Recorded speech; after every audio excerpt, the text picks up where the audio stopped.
ये चिंता जो है, शेक्सपियर ने कहा कि चिंता जीवन का शत्रु है। बिल्कुल।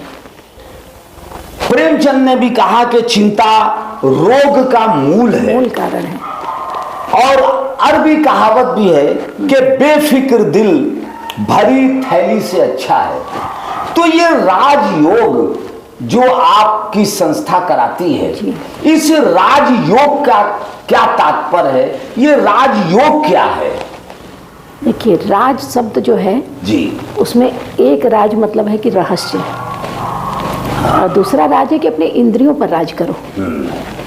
आज मन बुद्धि अगर लोगों के कंट्रोल में आ जाए, सूक्ष्म शक्ति है आत्मा की जी, तो आदमी बेलगाम होकर अगर गाड़ी चलाएगा तो एक्सीडेंट करेगा, खुद भी सुरक्षित नहीं और परिवार भी सुरक्षित नहीं।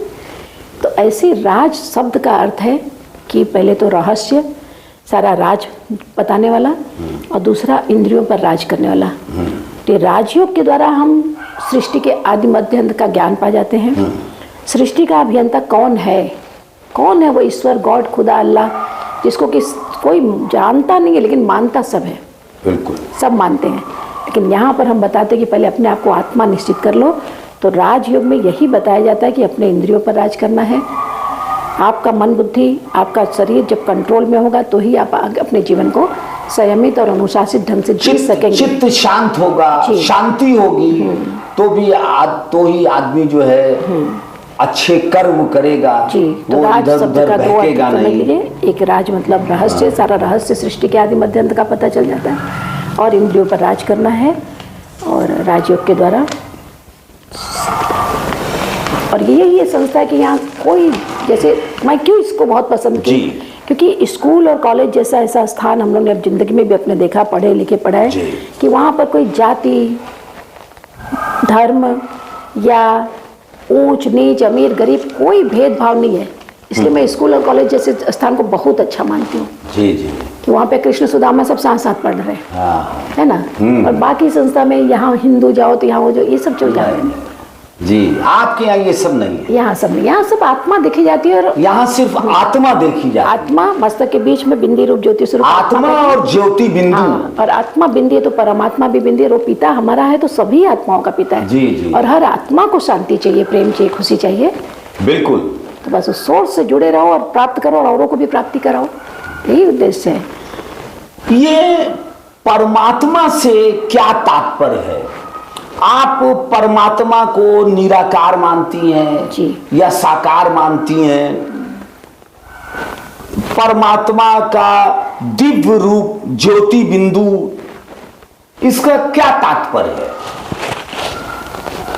देखिए, ऐसे तो दुनिया में हम देख रहे हैं सबको जी, किसी भी जाति धर्म के लोगों शरीर को ही देख रहे हैं जी, मेल और फीमेल से संसार चल रहा है जी। लेकिन यहाँ पर हम बताते हैं कि शरीर में जो आत्मा बैठी है, जब वो आत्मा बिंदी है, फॉर एग्जाम्पल जैसे गाय का बच्चा गाय की तरह ही होगा, बिल्कुल। कुत्ता का बच्चा कुत्ते की तरह ही होगा, और मनुष्य का बच्चा मनुष्य की तरह होगा। तो परमात्मा का बच्चा कैसा होगा? जब परमात्मा ने हमको पहचान दिया कि तुम आत्मा बिंदी रूप ज्योति स्वरूप हो, तो हमारा पिता परमात्मा भी तो हमारी तरह बिंदी रूप ज्योति स्वरूप ही होगा। बिल्कुल। तो वो परमात्मा जो है उसको हम लोग निराकार स्वरूप में मानते हैं। तो निराकार मतलब शरीर के आकार से अलग अलग, फिर भी वो बिंदी रूप ज्योति स्वरूप है। संसार में कोई जी, संसार में है, प्रकाश है, प्रकाश है। संसार में ऐसी कोई चीज नहीं है सर कि उसका आकार ना हो, रूप ना हो, रंग ना हो, नाम ना हो, ऐसी कोई संसार में चीज नहीं। इन सब बातों पे बहुत गहराई से हम लोग सोचेंगे जी। तो आप देखिएगा अकेले में बैठ करके जब आध्यात्मिक मार्ग पे हम अकेला मार्ग जब आत्मा, तो संसार में ऐसी कोई चीज नहीं जिसका नाम ना हो, रूप ना हो, काल ना हो, देश ना हो। तो परमात्मा को जो निराकार करते तो इसका मतलब ये नहीं कि वो है ही नहीं या बिंदी को भी हम नहीं माने। तो ये शरीर के आकार से परे हैं, परम धाम में रहने वाले हैं, हम आत्माओं के पिता हैं।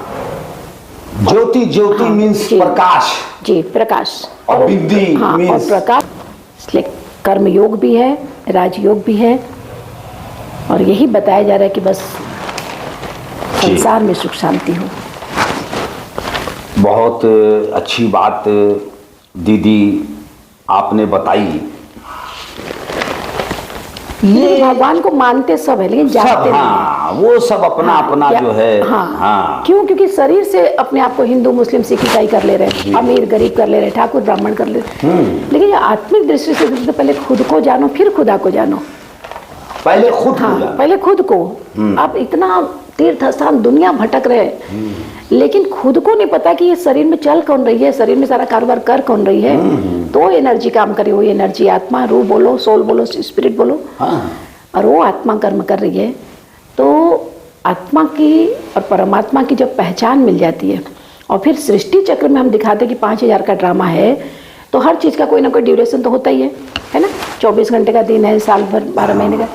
तो ऐसे सृष्टि चक्र में कौन सा समय चल रहा है, तो उसमें जब परमात्मा को भी धरती पर आना पड़ता है, तो भगवान कहते हैं कि बच्चे तुम तो 84 चक्र में 84 शरीर धारण करके कर्म करो, लेकिन मैं कैसे तुमको आकर मिलूं?